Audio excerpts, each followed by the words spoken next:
Esther Bly was made to use the servants' stair while the London men rode up the carriage drive. She did not complain. She had learned long ago that complaint changed nothing.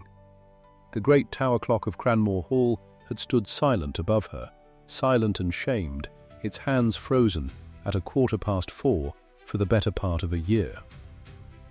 3 famous men had already been paid and sent away, and still, on the night the third one failed, it was Esther who climbed the narrow back steps by candlelight and counted the dead teeth on the escape wheel, one by one, the way another woman might count her rosary. Before 11 seated guests, the Dowager Duchess said it plain. "The clock may know her hands," she said. "This house will never know her name." The third London master had just declared the movement beyond any man living, and a tradesman's daughter was told to wait in the passage. So she waited. And as she waited, unbidden, she laid one small engraved brass key against the frozen mechanism. Her grandfather's key. And the whole silent train shivered, as if it knew her. If you have ever been judged by your dress instead of your heart, this story is for you. Before we go on, subscribe and comment the town you are watching from. I want to see how far Esther's story travels tonight. Now, let me take you back to the beginning. The shop in Ludthorpe was cold in the mornings. It was cold most mornings now. Coal cost money, and money was the one thing the Bly household could not mend. Esther woke before the light, as she always did. She lay a moment under the thin blanket and listened, not to the street, to the house. There was a rhythm to a house, if you knew how to hear it. The tick of the long case clock in the front room, the slower tick of the carriage clock on the mantel, a half-beat behind. And under both, the sound she listened for first every single day. Her father's breathing. It was wet this morning. She heard the catch in it, the little drag at the top of each breath, like a wheel with a burr on one tooth. She rose and dressed in the dark. Wool stockings. The grey dress with the mended cuff. She did not own a dress that had not been mended somewhere, and she had stopped being ashamed of it around the time she stopped being a child. Downstairs, she built the fire small. She measured the coal the way she measured everything, with her eye and her hands and no waste. Then she went to the bench. This was where Esther Bly was most herself. Not at the table, not at church, not in the street where the grocer's wife looked at her mended cuff and looked away. Here, at the bench, under the good lamp, with the brass and the steel laid out on green baize, and the tiny screws in their little wooden dish, and the smell of clock oil that had been in her clothes and her hair since she was 6 years old. Her father had put a loop to her eye when she was 6. He had shown her the inside of a pocket watch and said, "This is a little heart, and it wants to beat, and our whole family's work is only this. We listen to what stops it, and we let it beat again." She had never wanted anything else. There was a farmer's watch on the bench now, a cheap thing with a bent hand, and she straightened the hand and cleaned the movement, and it was worth perhaps a shilling of her time, and she would be lucky to see 6pence for it. That was the trouble with the shop. The good work had gone to the cities, the railway had brought the cheap watches, and the cheap watches did not need a Bly to mend them. They needed only to be thrown away and replaced. Her father came down at 8, slow on the stairs. Thomas Bly had been a big man once. She could still see it in the frame of him, in the width of his shoulders under the shirt that hung loose now. His hands were still good. That was the cruelty of it. His hands were still the finest hands in Shropshire, and his lungs would not carry them another year. "You are up early," he said. "You are up late," she answered, and set the kettle near the fire. He sat and watched her work a while. He liked to watch her work. She felt his eye on her hands, and she did not mind it, because his was the one eye in the world that saw exactly what she was doing and why. "The Harcourt clock," he said. "Did you finish it? Last night? It is keeping to within a minute a week now." "A minute a week," he said, and coughed, and there was pride under the cough. There is not a man in London can do better. There is not a man in London would trouble to, she said, for what old Harcourt pays. They did not speak of the ledger, they did not have to. She kept the ledger, and she knew to the shilling how thin the year had grown. She knew that the rent on the shop was owed.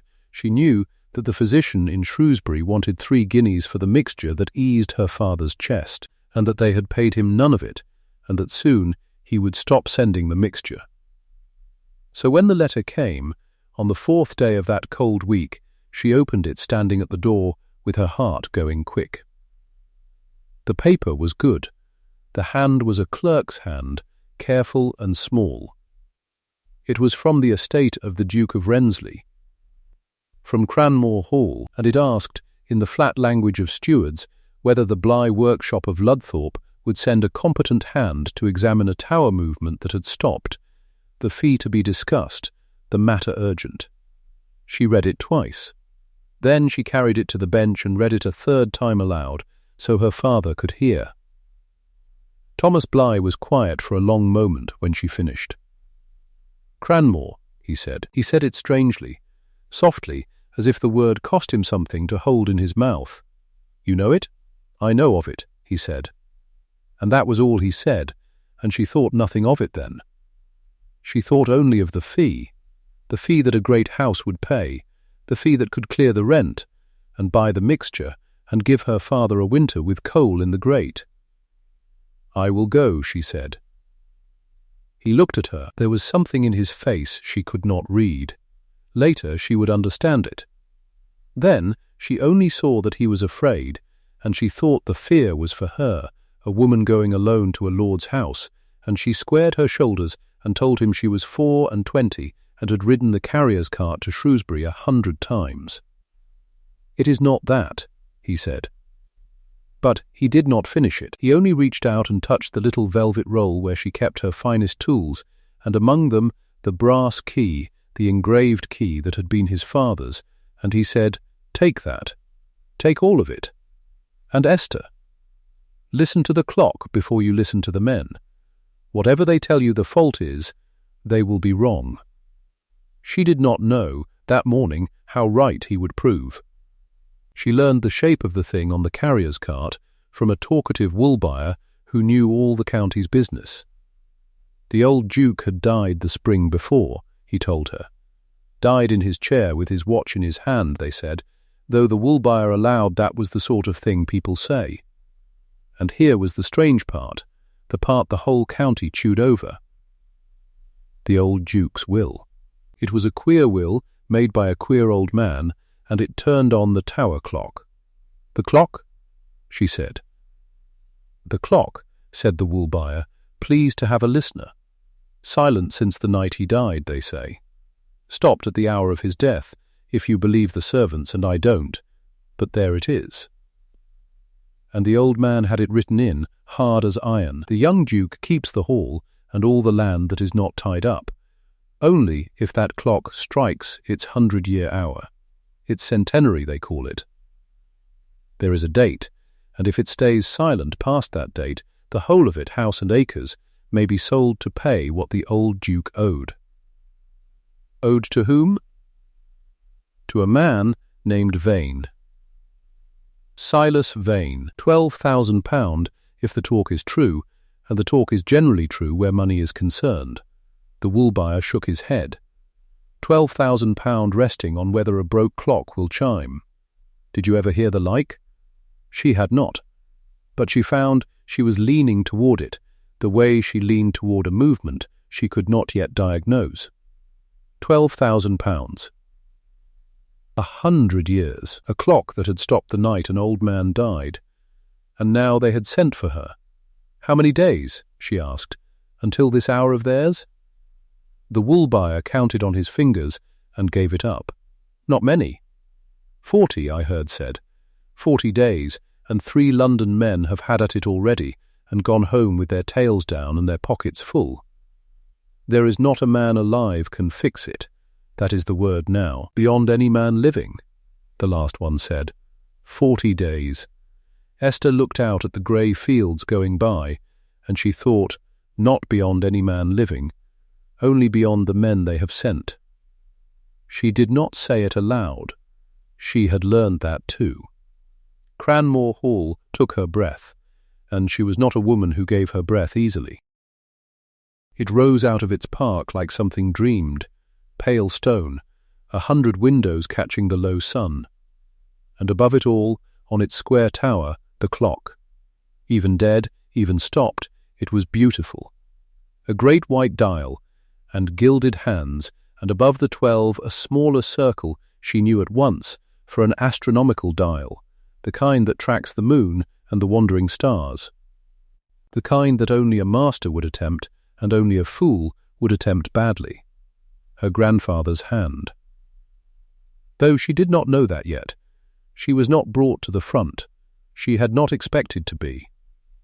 A footman took one look at her boots and her bag of tools, and sent her round, and she went round, along the gravel and past the kitchen yard, and in at a low door where the steward was to meet her. The steward's name was Nathaniel Cade, and he was the first kindness she met in that house. He was young for the post, perhaps 30, with an honest square face and ink on his fingers, and when he saw her he did not sneer. He seemed, if anything, relieved. "You are the Bly hand," he said. "I confess, I looked for an older man."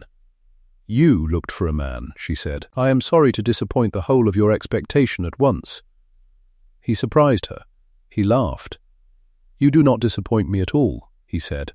3 grave gentlemen from London have already been up that tower, Miss Bly, and each was more certain than the last, and the clock is as dead as it was in the spring.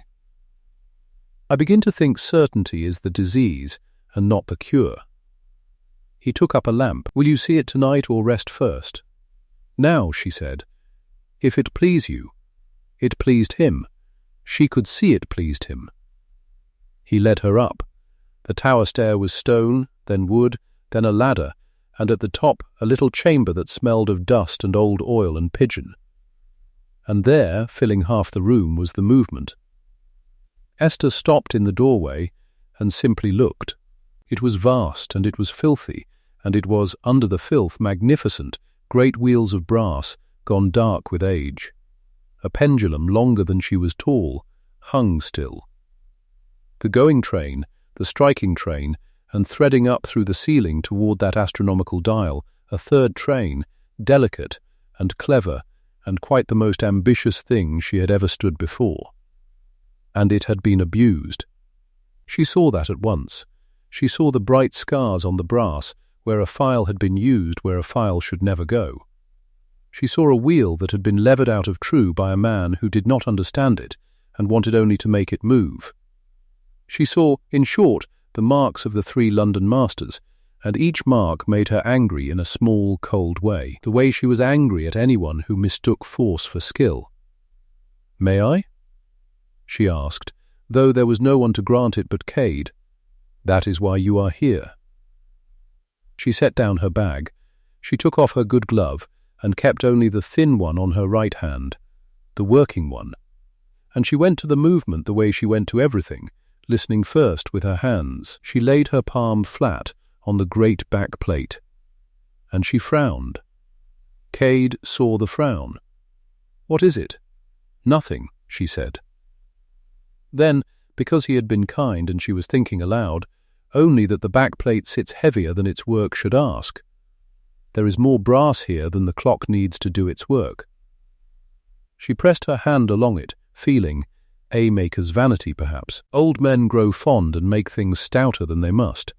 She took her hand away and thought no more of it, and turned to the seized wheel, which was the real trouble, and the trouble she had been sent to mend.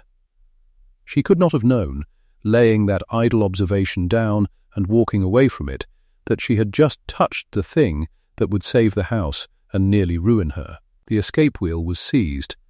That was the heart of it, under all the London men's damage. She got the lamp close, she got her loupe to her eye, and she read the fault the way another woman reads a letter from a friend, easily, without effort, the meaning rising off it. The men had found the clock stopped and had assumed the mainspring, or the weight, or the pendulum. They had forced the train, and in forcing it they had jammed the escapement hard against the pallet, and then, finding it would not yield, they had filed. They had filed a thing that wanted not filing, but freeing. It was like beating a frightened horse for shying. It made everything worse and mended nothing. She worked until the small hours. She did not hurry. Hurry was how the London men had ruined it. She let down the great weight by hand, slow, feeling its whole ton of patience come off the train, tooth by tooth. She cleaned where they had fouled. And she did not file. She freed.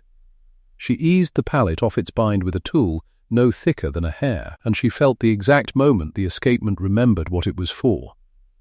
The wheel turned, a quarter revolution, under her hand and by her design, not theirs. And then it stopped. Because she stopped it. Because the clock was not ready to run, and she would not let it run before it was ready. She sat back on her heels in the lamplight and let herself feel it. Just for a moment. The clean joy of it, that was when she heard the stair. She thought it would be Cade, come back to see if she had given up like the others. She was already shaping the words to tell him she had not. It was not Cade. The man who came up out of the dark carrying his own lamp was tall and plainly dressed for so late an hour, in a shirt without a coat, and he stopped in the doorway much as she had stopped, and looked at the movement, and then looked at her. She knew who he was before he spoke. There is a way that men wear a great house. He wore it lightly, which was the surest sign of all. "You have moved it," said the Duke of Rensley. Esther got to her feet. She did not curtsy deeply. She curtsied as much as was owed and no more, because her knees were stiff from the floor and because something in her would not bend all the way to a man who employed her stairs. "A little, Your Grace," she said. "It is not mending. It is only that it can be mended, which is more than the last gentleman would allow." She expected him to bristle. Lords bristled. Instead he came further into the little room, quiet, and set his lamp on the sill, and stood a careful distance off, and watched. "Show me," he said. And then, as if he heard how it sounded, if you will. So she showed him. She did not know why. Perhaps because it was late and she was tired and full of the clean joy of the wheel turning. Perhaps because he had said, if you will. She got her loop and she showed him the pallet, and where the fault had been, and how the London man had filed, and why the filing had been the act of a fool. She used the plain words of her trade. She did not soften them for him. And here was the thing she noticed, and could not stop noticing, and would think of long after. He was not looking at the clock. She would show him the escape wheel, and he would incline his head at it. Courteous, but his eyes would come back to her hands, to the thin working glove, to the small brass tool moving sure between her fingers. She had had men watch her work before, with contempt, or with the frank surprise of finding a woman's hands where a man's were expected. This was neither. This was a man watching a thing he did not understand, and had decided, quietly, that he wanted to. "Where did you learn this?" he asked at last. She might have said, in a cold shop in Ludthorpe. She might have said, from my father. Instead, and she never afterward knew quite why, she said the truest thing. "From my grandfather's tools," she said. "Before I could read, I could name every piece in his roll. He died when I was small. But his hands taught mine before they stopped." She looked up and found the Duke's eyes already on hers, and looked back to the wheel. "A clock remembers the hand that made it, Your Grace. I do believe that. It will run sweeter for a hand that loves it than for one that only wants it to obey." He was silent so long, she thought she had offended him with foolishness. "Then this clock," he said, "has been very lonely." She did not answer that. She could not have said why it caught at her throat. He stayed above an hour. He asked her questions, and they were not a lord's idle questions. He wanted to know how a thing so large could be made to keep time truer than his own watch. She told him. He wanted to know what the small dial above the 12 was for. She told him it tracked the moon, and more than the moon, and that whoever had built it had been showing off, and had every right to, and that she would not know its full cleverness until she had climbed to it. And all the while his lamp burned beside hers, 2 small flames in that great dark room, and neither of them named the strangeness of the hour, a duke and a tradesman's daughter, alone over the sleeping-house. When at last he took up his lamp to go, he paused at the head of the stair. "They tell me it cannot be done," he said. "The men I paid. My mother. They tell me the house will be sold and I should make my peace with it." He looked back at the movement, and then at her. "You do not think it cannot be done?" "I think," said Esther carefully, "that it can be done. I do not yet know if it can be done in 40 days. Those are different questions. Then answer me the first, and we will fight the second in the morning." And he almost smiled, and went down, and the light went with him, and she sat a long while in the dark with her heart, doing something she did not have a name for, and did not trust. She should have trusted her mistrust. It would have saved her a great deal. The morning brought the drawing-room, and the drawing-room nearly broke her. She had thought her work was in the tower. She had not understood that in a house like Cranmoor, work was never the whole of it. There was the showing of the work. There was the account of oneself given standing to people seated. There was the Dowager. The Dowager Duchess Millicent sent for her at 11, and Esther came down with oil still on her cuff from the morning's work, because she had not been told she was to be presented, and would not have owned a dress for it if she had. She was brought into a long bright room with too many mirrors, and there were guests, 11 of them she counted without meaning to, arranged on the good chairs, and among them, standing, still in his travelling coat, was the 3rd London master. She knew him for what he was at a glance, a celebrated man, a man whose certainty was his stock in trade. The Dowager did not rise. She was a small woman made large by everything around her, and she looked at Esther's cuff before she looked at Esther's face, and Esther saw her decide the whole matter in that one downward glance.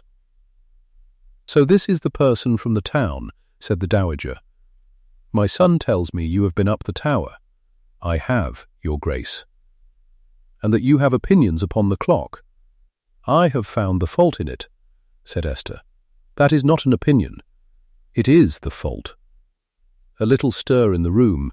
One does not say it is the fault to a dowager. The London master smiled, thin. "The lady is bold," he said to the room, not to her. "I have given this movement my professional judgment, madam, as have 2 of my colleagues before me. The train is beyond eccentric. The maker was, I fear, an amateur of grand ambition and small discipline. The astronomical work fouls the going train past any remedy. I have told His Grace, and I tell you, it is beyond any man living to set right." There it was again, beyond any man living. And they were all looking at her, waiting for her to fold, the tradesman's girl with oil on her cuff, before the celebrated gentleman from London. She did not fold. "The astronomical work does not foul the going train," she said. Quietly, plainly, the way her father had taught her to say true things. The 2 trains do not touch. They are driven from the same barrel, but they run on separate arbours, and I can show any person in this room the daylight between them. What fouled the going train was a file. Yours, sir, or one of your colleagues. The wheel by the 3rd pillar has been dressed with a file where no file should ever go, and I can show that too. The maker was not an amateur. The maker was better than the 3 gentlemen sent to mend him. That is the whole of the difficulty. The clock was made by a hand none of you could follow. The room went entirely still. It was not the stillness of agreement. She understood that even as she spoke. It was worse than disagreement. It was the stillness of a room scandalized, not because she might be wrong, because she might be right. Because a girl in a mended cuff had just, calmly and in plain words, corrected a famous man to his face, and the daylight she spoke of was real. and some part of every person there knew it. The London master had gone the colour of a plum. He began to speak. The dowager lifted one hand, the smallest movement, and he stopped.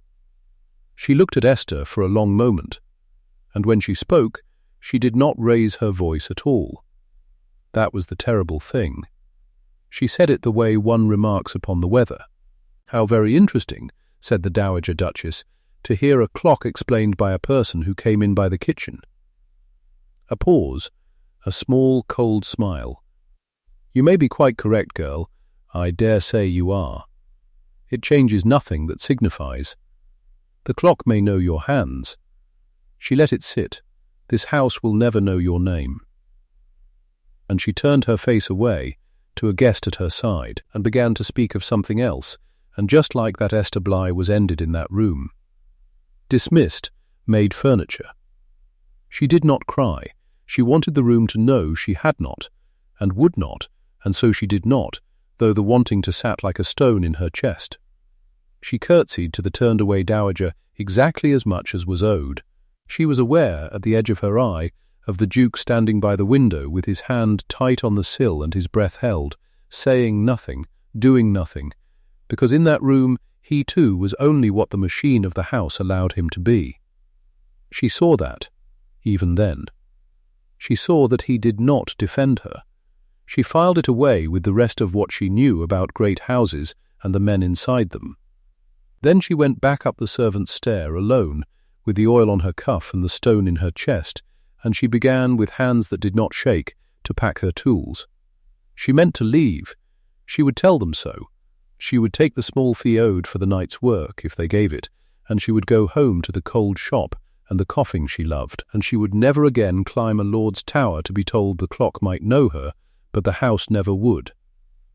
She had the velvet roll half-tied when Cade found her. "Miss Bly." He was out of breath from the stair. "Miss Bly, do not go," whatever was said down there. He did not mean, that is, the Duke did not, the Duke, said Esther, said nothing at all. Which was answer enough. She pulled the tie tight. "Do not distress yourself, Mr. Cade. You have been the one kind thing in this house, and I will remember it. But I am a tradesman's daughter, and I have been reminded of it very thoroughly, and I find I would rather be one at home."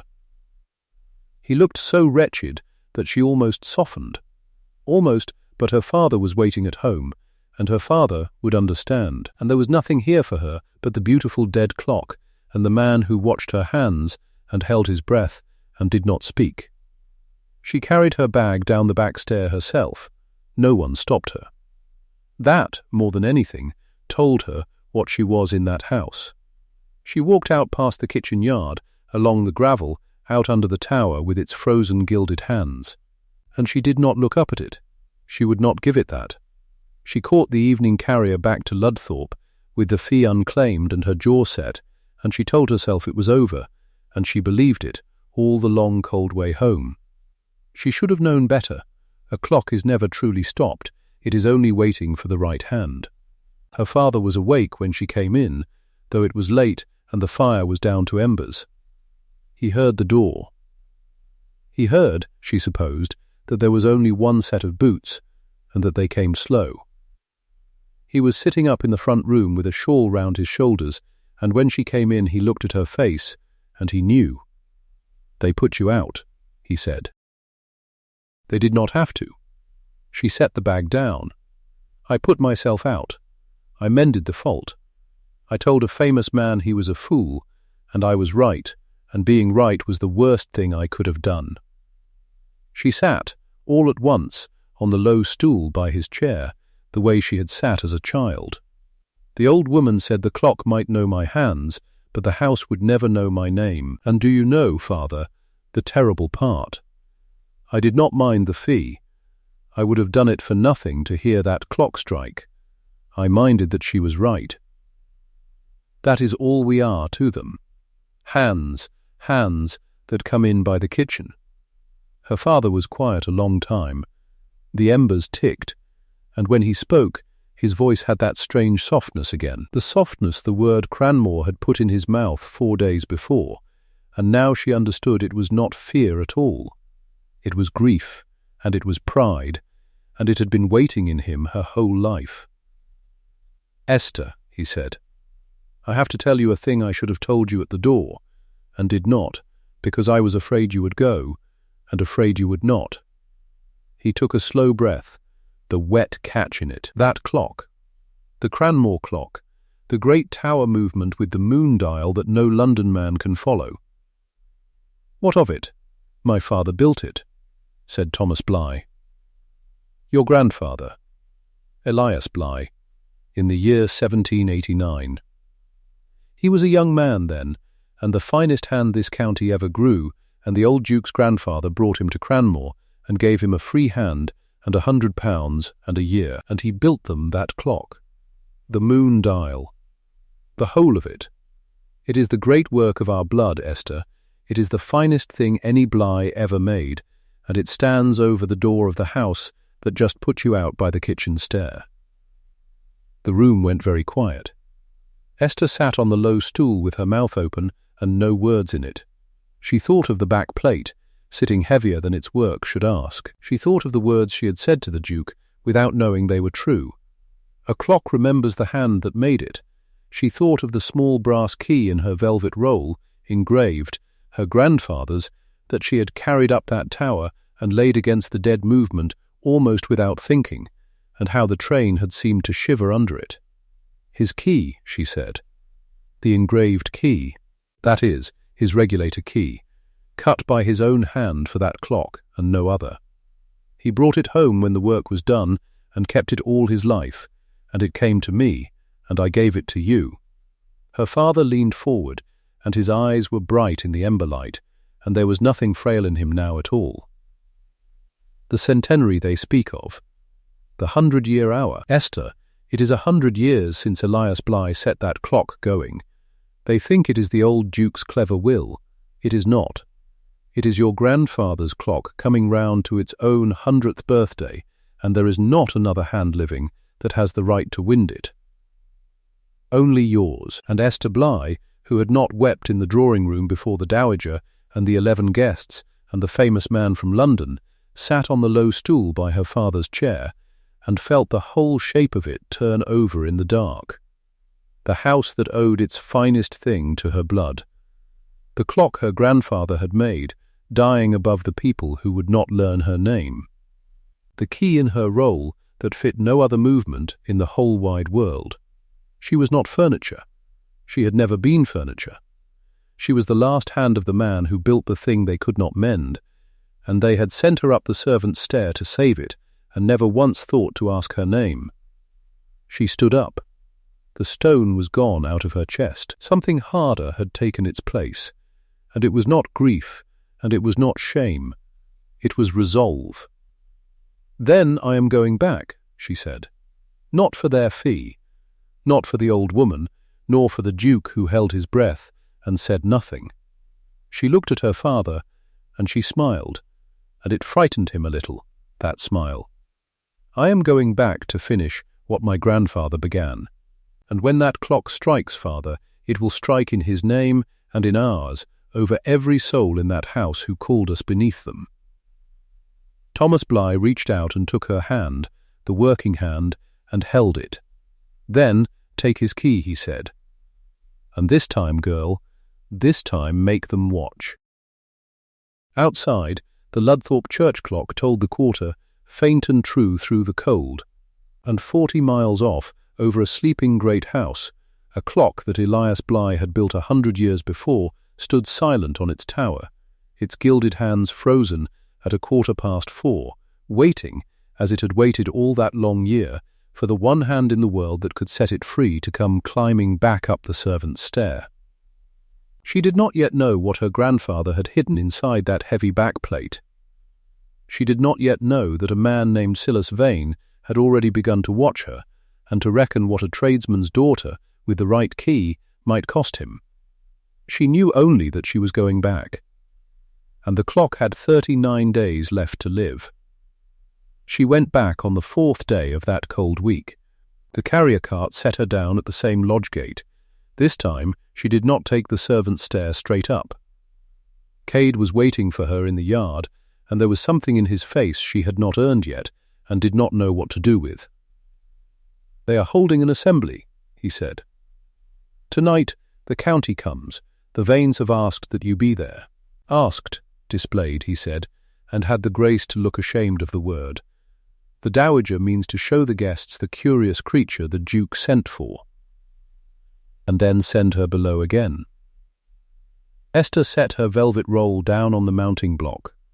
She thought of the key inside it. She thought of her grandfather's hands, 100 years gone, cutting brass that fit no other movement in the world. "Then I will be shown," she said. The great room at Cranmoor was lit that night by more candles than the Bly shop burned in a year. Esther stood at the edge of it in her one good grey dress, and the county looked at her the way you look at a clever dog. Lady Cordelia Vane sat in gold. She was beautiful the way a shop window is beautiful. She did not look at Esther at all, which was its own kind of looking. "This is the person," the Dowager said, "who claims to know more of clocks than 3 London masters." She said person the way another woman would say stain. They asked Esther questions to laugh at the answers. What was a fusee? What was an escapement? She answered plainly and true, and the plainness itself began to unsettle the room, because a clever dog is not supposed to be right. Then the Dowager tired of the game. "Enough," she said. "You may wait in the passage until the Duke has need of his mechanic." The passage. The servants' door. Esther turned toward it, because she had turned toward it all her life, because a tradesman's daughter learns young where the doors are that belong to her. And Adrian Thornbury, Duke of Rensley, stood up from the head table. The whole county heard the chair. He crossed the floor. He crossed it slowly, past his mother, past the woman in gold his family had chosen, past every rule the house was built on, and he stopped in front of Esther Bly, and he offered her his arm. "Miss Bly is my guest," he said, "not my mechanic. She will sit." The room did not breathe. His mother's face went the colour of tallow. Cordelia looked at Esther for the first time, and there was nothing furniture about that look now. Esther put her hand on the Duke's sleeve. She could feel the warmth of him through the cloth. She hated that she felt it. She had told herself a Duke's regard was a folly that would cost her, and here it was, costing already, and she walked in on it anyway, back into the lit room, past the woman who had sent her to the passage. At the far wall, a heavy man with a still face watched them come. He did not clap. He did not sneer. Silas Vane simply watched, the way a man watches water rise, and did his sums and decided. The clockmaker's girl was no longer a curiosity. She was a danger. The storm came 3 nights later, and it locked her in the tower. It had been building all day, a green weight over the hills, and by the time she climbed to the movement, the rain had come down like a dropped sea. There was no going back across the yard. There was no fetching a maid to sit as chaperone in that wet dark. There was only the clock, and the lamp, and Adrian, who had come up because he could not stay away, and had stopped pretending otherwise. They worked. That was the mercy of it and the danger of it both. There was work to do, and the work let them stand close and call it duty. Proof stage 4, though neither of them named it so. The strike train. She had freed the going side, the side that kept the time. But a clock that keeps time and cannot strike is only half alive, and the centenary hour meant nothing if the great bell above them stayed dumb. So she went into the strike train, the tangle of levers and wheels that lifted the hammer, and she found it as the men had left it, locked, gummed, forced. "Hold the lamp lower," she said. He held it lower. His ungloved hand was a breath from hers on the frame. Neither moved. The rain hammered the louvres. She reached in with a fine hook and lifted a lever that had not lifted in a year, and somewhere in the dark above them the hammer stirred, just stirred, a flirt of a strike that never came, a promise of sound. "It wants to," she said softly. "Do you hear? It wants to ring." "Esther," he said. Just that. Just her name, plain, the way you say a thing you have been holding in your mouth a long while. He had said Miss Bly before the county. Up here in the wet dark he said Esther, and they both felt it land, and neither of them was fool enough to pretend they hadn't. Below, at 10:30, someone knocked. A maid, sent up the stair against the weather, red-cheeked and dripping, carrying a tray. On the tray was coffee. And it had been sent up, Esther saw, on the family's good porcelain, the thin white cups with the gold rim that the Dowager kept locked in the cabinet, the cups that did not go below stairs and did not go to tradesmen. Somebody in that house had said, "Send it up on the good service." Esther held the thin cup in her oiled dark hand and understood that a line had been crossed that she had not crossed herself and could not now uncross. They worked till the storm broke near dawn, and it was in the grey of it, with the coffee gone cold and the strike train breathing again under her tools, that she came back to the thing she had murmured a lifetime ago on her first night in the tower. The backplate sits heavier than its work should ask. She had said it and thought no more of it. Now she thought of it. Now she knew whose hands had made this movement, and she knew those hands, because they were the hands that had taught her father, who had taught her. Elias Bly did not put weight where weight was not wanted. Elias Bly balanced a movement the way a good singer holds a note. If the backplate sat heavy, the backplate sat heavy for a reason. She got the lamp close behind the astronomical dial, the little moon circle above the 12, and she saw it. A seam. Not a casting seam, not the line where two plates met, but a made seam, a hair of shadow around a rectangle no bigger than a prayer book, cut into the brass and fitted so fine that 100 years of dust had near sealed it shut. A drawer. Her grandfather had built a drawer into the back of the Cranmoor clock, behind the face of the moon, where no man would look who did not know the maker's own hand. "What is it?" Adrian said. "I don't know," she said, and that was true, and her heart was going like a strike train. She took the smallest of her levers. She worked the seam. It did not want to give. 100 years is a long time for brass to hold a secret, and then it gave, all at once, and slid out on runners her grandfather had cut, and inside, wrapped in oiled silk gone amber with age, were papers. She lifted them out with hands that shook, which her hands never did. 2 documents. The oiled silk had kept them. The ink was brown, but the ink was there. The first was a bond. She had seen bonds. Her father owed enough of them. She read it by the lamp, and Adrian read it over her shoulder, and she felt him go very still. It was a mortgage bond against Cranmoor Hall and its unentailed lands, £12,000 held by the House of Vane. And across its face, in a clear, old-fashioned hand, was written the word discharged, and a date, and a signature, and a seal in red wax gone near black. Discharged, paid, settled, 6 years gone. The debt Silas Vane was foreclosing on had been dead 6 years. The second paper was smaller, and it was worse, and it was better. It was headed with the late Duke's own name. It was a codicil. A last addition to the will, witnessed and sealed, and it said in plain words that the mortgage to Vane had been redeemed in full, and that the true final wish of the old Duke was that his son should hold Cranmoor free and clear, and that any claim brought against it by the Vane interest after the redemption should be held for what it was, a fraud upon the house. "He hid it here," Esther whispered. The old Duke. He knew. He knew Vane meant to take the land, and he could not trust a strongbox or a solicitor, so he gave it to the one thing in the house Vane could never open. She looked up. The clock only a Bly could set going. He hid the proof inside a lock only my blood could turn. Adrian Thornbury was a man who had let the family machine choose for him his whole life. He was looking at 2 papers in a clockmaker's daughter's hands that made him a free man and made his creditor a criminal, and he was not looking at the papers.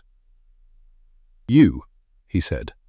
It was always going to be you. And from the tower doorway, where he had climbed silent through the grey dawn, on some instinct of a man who watches water rise, Silas Vane looked at the papers too. He did not shout. That was the frightening thing. He looked at his own dead debt, discharged in a dead man's hand, in the fingers of a tradeswoman he had judged beneath the very floor she stood on. And Esther saw him understand that he had lost, and she saw him decide, in the same breath, that he would not lose quietly. He turned and went back down the stair. And she knew, with the cold certainty she felt when she heard a wrong note in a movement, that he had gone to strike first. He struck at the assembly, that same night, before the whole county the Dowager had gathered again to gloat. Esther was brought up from the tower still in her working dress, oil on her cuff. The papers, Adrian had them now, folded in his breast, nowhere on her. She thought she was being brought to be thanked. She had never learned, in all her 24 years, how fast a room can turn. Silas Vane stood before them all, and he was very calm, and calm is the most dangerous thing a liar owns. "Your Grace," he said to the Dowager, not to Adrian, "I am sorry to bring an ugliness into your house. But I have found this person." He did not look at Esther. A man does not look at a stain, at the family's private mechanism, after dark, unattended, night upon night.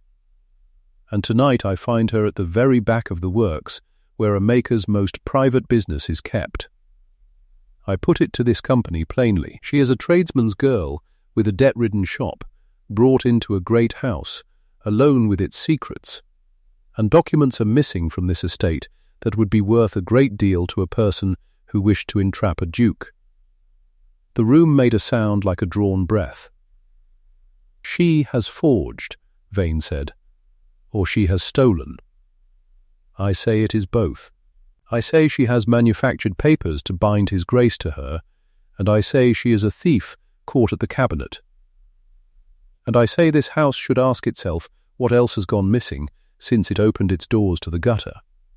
It was beautiful, in its way. It was a movement built to run backward. Every true thing turned false. Her nights in the tower, her hands at the back plate, the papers themselves. He had taken each real thing and filed a tooth off it until the whole train ran the wrong way. The Dowager Duchess Millicent had waited a long time for a reason. She did not need a good one. She rose. I knew, she said, the day she came up my stair, what she was. "Mother," Adrian began. "Be silent." She did not raise her voice. She never had to. "This person will leave my house tonight. Her tools will be searched. And what she came to steal," here she turned her old cold eyes on Esther for the last time, "she will not have. The clock may know her hands. It has never, and it will never, know her name." Esther looked at Adrian. He had the papers in his breast that could end all of this in a single breath. She saw him draw that breath. She saw what it would cost, his mother destroyed before the county, the woman in gold shamed, the name that had raised him dragged through a public sewer, all of it, tonight, in a wet week, on the word of a girl with oil on her cuff.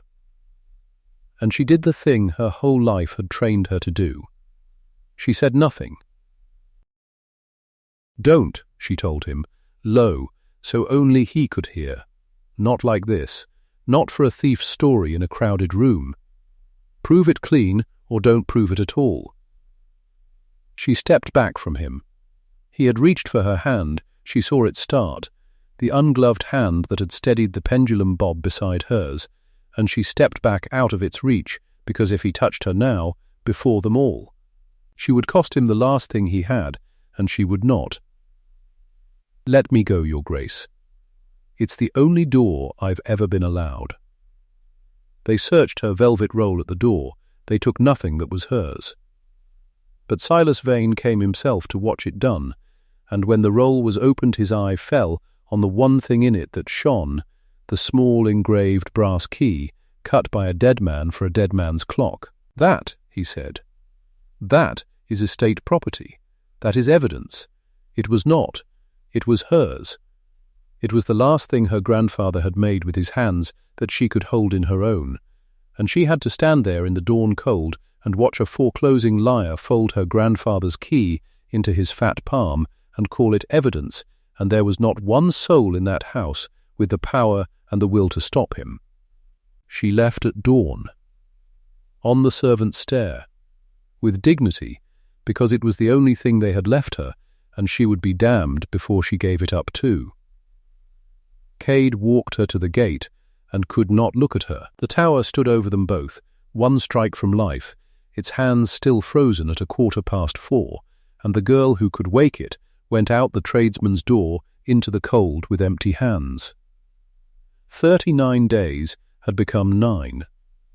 Adrian Thornbury came to Ludthorpe on the 6th of those 9 days. Esther heard the horse before she heard the man. A gentleman's horse, blown hard, in a street that knew only carrier carts. She was at her father's bedside. Thomas was worse. The wet lung had settled deeper while she was away, and the shop had not taken 3 shillings in a fortnight. The Duke stood in the low doorway of the Bly shop, with his head bent under the beam, and he looked wrong there, too large and too fine, the way he had looked right in his great lit room. But he had ridden 40 miles. There was mud to his thigh. "I have come," he said, "and I have not come for the clock." Thomas Bly, propped grey against his pillows in the back room, called out in the wreck of his voice, "Then you're the first of your house that ever came to a Bly for anything but the work of his hands. Bring him in, girl. Let me see the man that made you step back off a public floor." Adrian went to the old man's bedside, and to Esther's shock took off his hat and stood as a caller stands. "Your father built my clock," he said. "Sir, my father," said Thomas, "built the finest thing your house owns, and your house sent his granddaughter up the back stair for it." He coughed, and it was a bad cough. "What do you want, your grace? Say it out. We keep a poor fire for waiting." So Adrian said it out.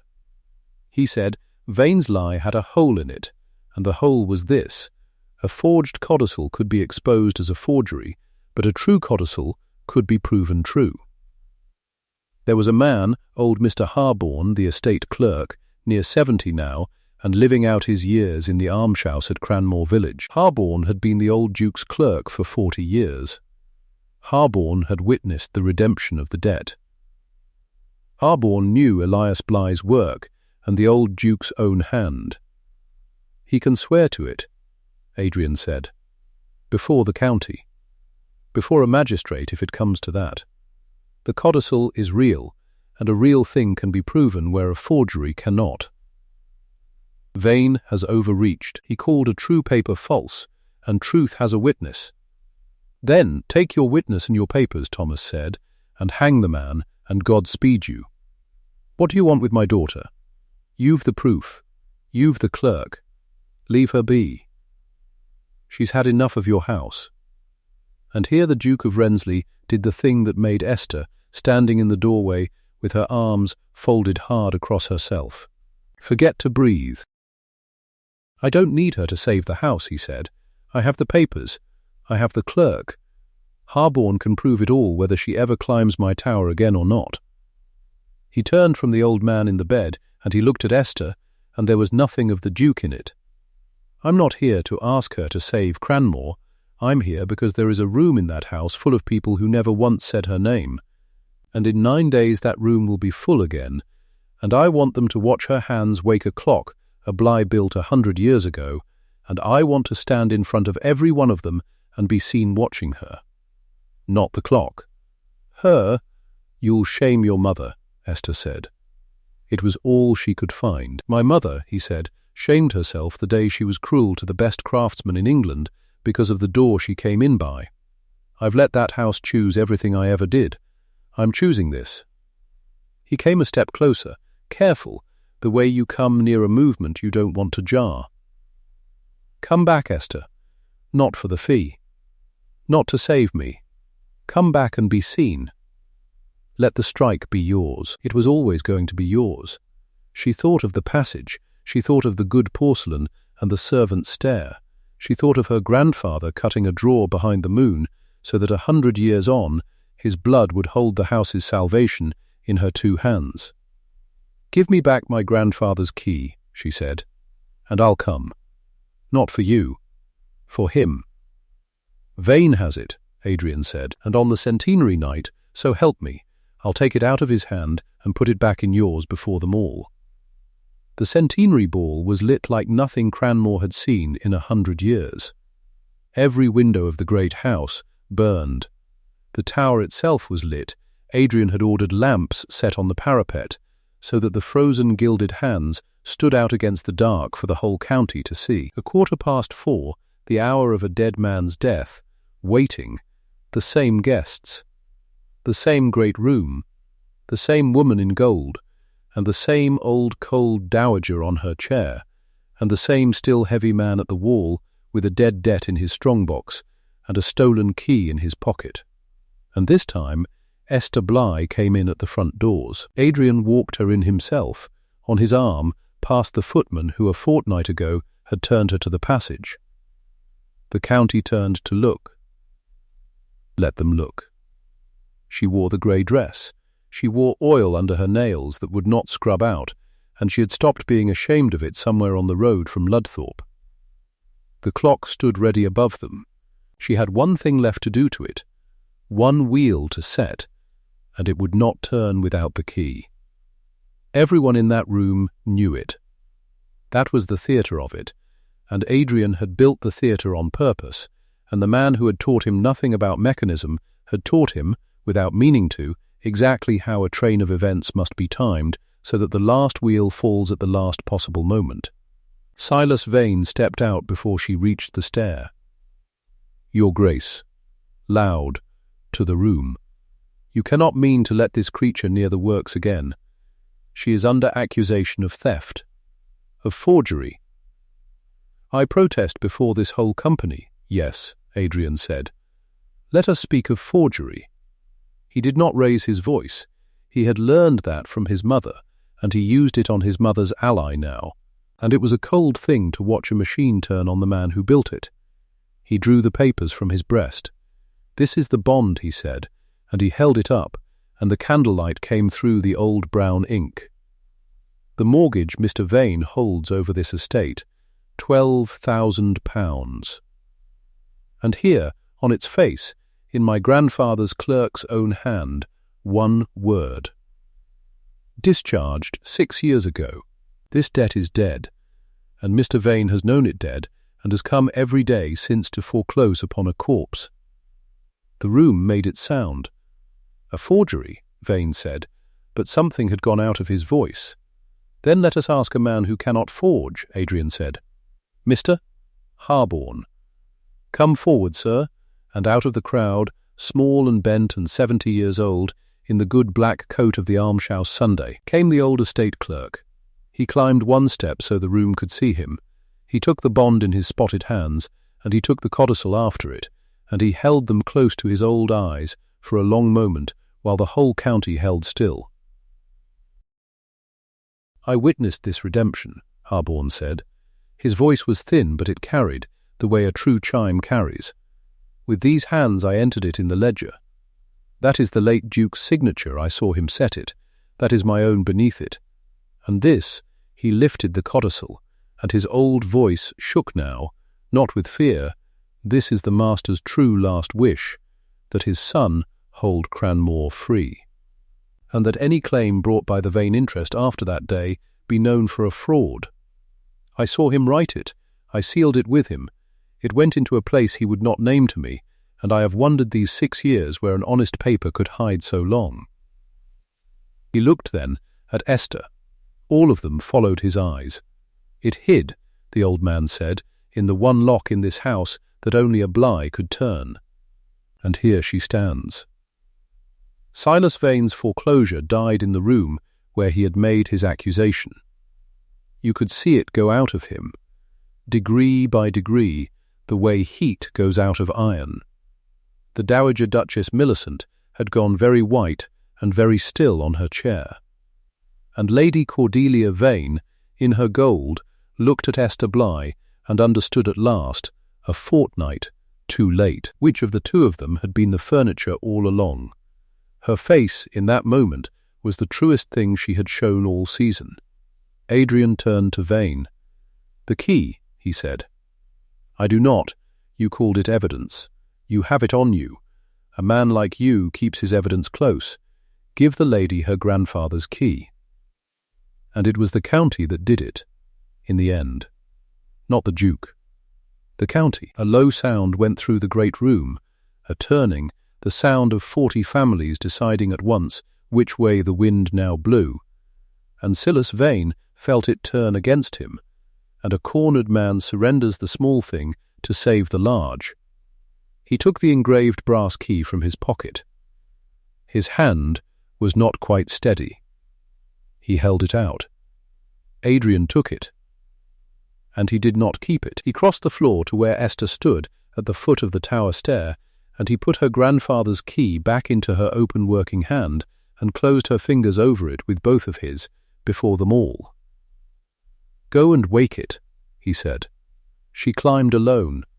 That was right. That was as it should be. The strike must be hers. She came up into the movement she knew now better than any room she had ever slept in, and the lamps on the parapet threw the shadow of the great wheels huge across the walls.